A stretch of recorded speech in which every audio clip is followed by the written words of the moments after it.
कहां तक है कोरोना की जड़? वैज्ञानिक भी नहीं हैं आश्वस्त।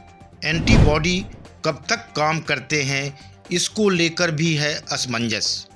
मास्क पहनना, सोशल डिस्टेंसिंग का पालन करना ही बेहतर उपाय। क्या कहना है कोरोना से ठीक हुए मरीजों के कॉम्प्लिकेशन पर WHO का? आइए जानते हैं। आरोप लग रहे हैं कि कोरोना संक्रमितों के इलाज के साथ साथ उसकी वैक्सीन पर तो फोकस किया जा रहा है, लेकिन कोरोना से उबर चुके मरीजों को आ रही परेशानियों पर उस हिसाब से फोकस नहीं किया जा रहा है। आमतौर पर किस तरह की परेशानियों का सामना कर रहे हैं कोरोना से ठीक हो चुके मरीज और उनका क्या है मेडिकल साइंस में इलाज?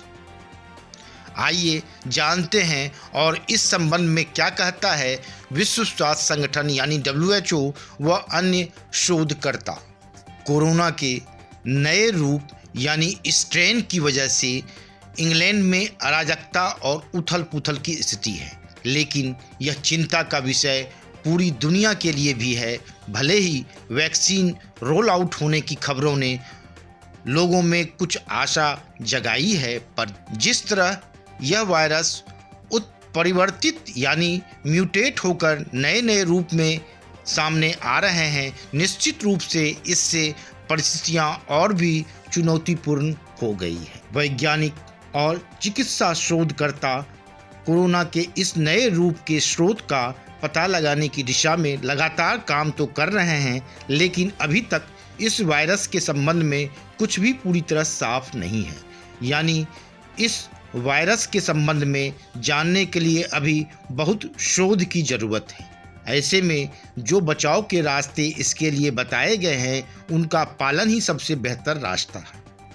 वहीं नए स्ट्रेन ने इस क्षेत्र में चल रहे काम और बढ़ा दिया है, क्योंकि कोविड-19 में जिस तरह के लक्षण सामने आ रहे थे, इसमें उससे भी कहीं ज़्यादा लक्षण प्रभावी होते हैं। आपको याद होगा कि कोरोना वायरस के 3 मुख्य लक्षण माने जाते रहे थे, जिनमें बुखार, सूखी खांसी और गंध यानी स्वाद का गड़बड़ाना। पर कोरोना के इस नए रूप की पहचान जिन 7 लक्षणों से की जा सकती है, उनमें थकान, भूख में कमी, सर दर्द, दस्त, मानसिक भ्रम की स्थिति, मांसपेशियों में दर्द और त्वचा के लाल चकत्ते माने जाते रहे हैं। किंग्स कॉलेज के एक शोधकर्ता के अनुसार यदि आप कोई ऐसा लक्षण महसूस करते हैं तो कोविड-19 हो सकता है। ऐसे में बिल्कुल भी जोखिम न लें। उनका कहना है कि आपको और आपके घर को तुरंत अलग कर देना चाहिए और जल्द से जल्द एक परीक्षण करवाना चाहिए। विश्व स्वास्थ्य संगठन यानी WHO भी इसको लेकर एहतियात ही बरतने का सुझाव दे रहा है। इन सब परिस्थितियों का मतलब यह है कि कोविड हो या कोविड का नया रूप, इसको हल्के में लेने की बिल्कुल भी ज़रूरत नहीं है, चाहे वह सवाल इससे बचने के प्राथमिक उपायों का हो या फिर एक बार कोविड-19 से बाहर आने के बाद दोबारा संक्रमित होने का हो। इस संबंध में WHO की चिकित्सक डॉक्टर मारिया वैन केरखोव ने एक साक्षात्कार के दौरान कहा कि कोविड से संक्रमित होने के कुछ सप्ताह बाद शरीर के अंदर एंटीबॉडी डेवलप तो होते हैं, पर प्रतिरक्षा का असर कितना प्रभावी है और ये एंटीबॉडी कितने समय तक चलते हैं, यह अभी पूरी तरह से स्पष्ट नहीं है कि ये एंटीबॉडी कितने महीनों तक चलते हैं, 6 महीने तक या फिर लंबे समय तक। लेकिन हमारे पास जो संकेत हैं, यह एक आजीवन प्रतिरक्षा बिल्कुल भी नहीं होगी। When individuals are infected with the SARS-CoV-2 virus, the virus that causes COVID-19, they develop antibodies a few weeks after infection. We know that individuals who have even severe disease, mild disease, and even asymptomatic infection do develop these antibodies.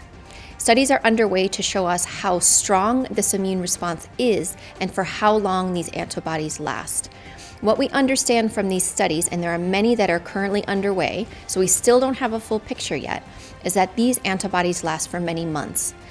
Some studies showing that they last for 6 months and possibly longer.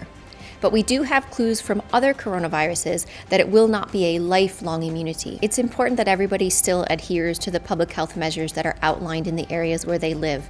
Part of this is really a show of solidarity with everybody else that is going through this difficult time.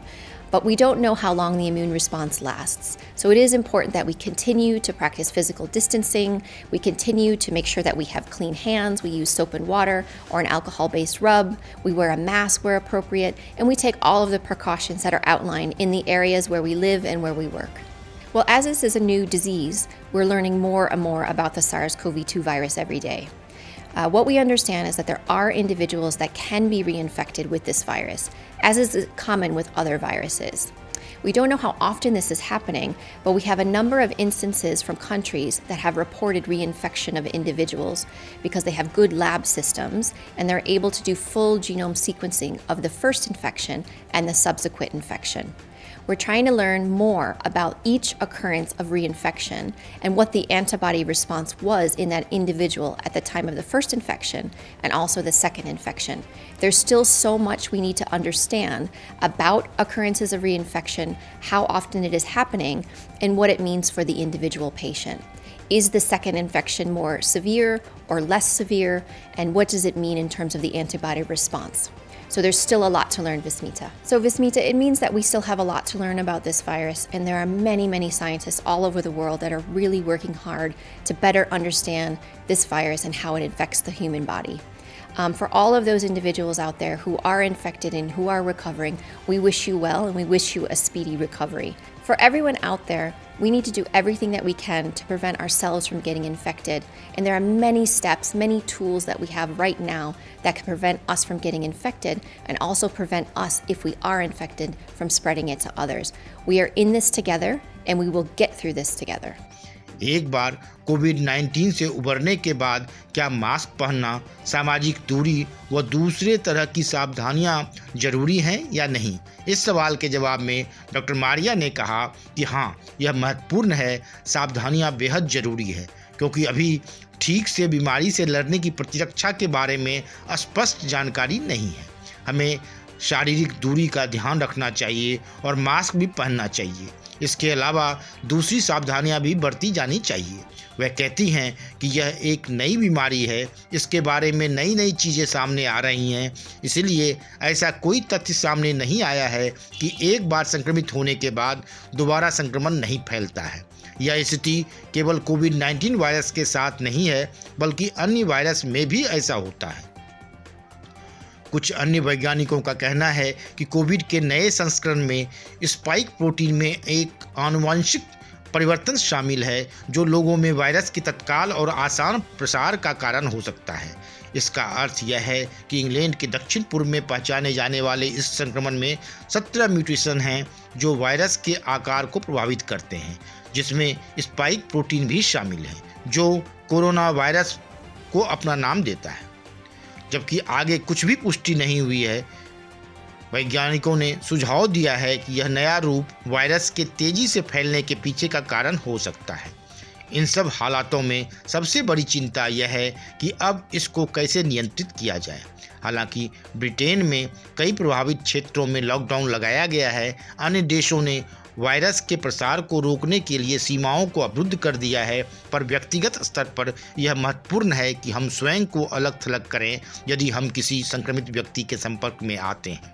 इसके अलावा हर समय सामान्य दिशा निर्देशों और एहतियाती उपायों का पालन किया जाना चाहिए। एक अन्य अध्ययन में कहा गया है कि संक्रमण का नया रूप काफ़ी प्रभावी है, जिससे अधिक मौतें होने की भी संभावना है।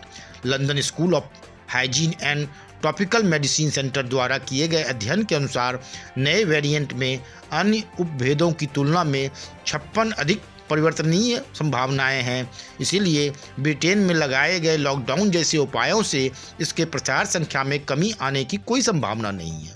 यह कहा जा रहा है कि 2 लाख की वर्तमान गति से एक सप्ताह में 2 मिलियन लोगों की दर तक इसके प्रसार को रोकने के लिए वैक्सीन रोल आउट को तेज करने की आवश्यकता पर तत्काल जोर दिया जाना चाहिए, तभी कुछ सकारात्मक परिणाम सामने आ सकते हैं। ब्यूरो रिपोर्ट, वनडे मैट्रम्स।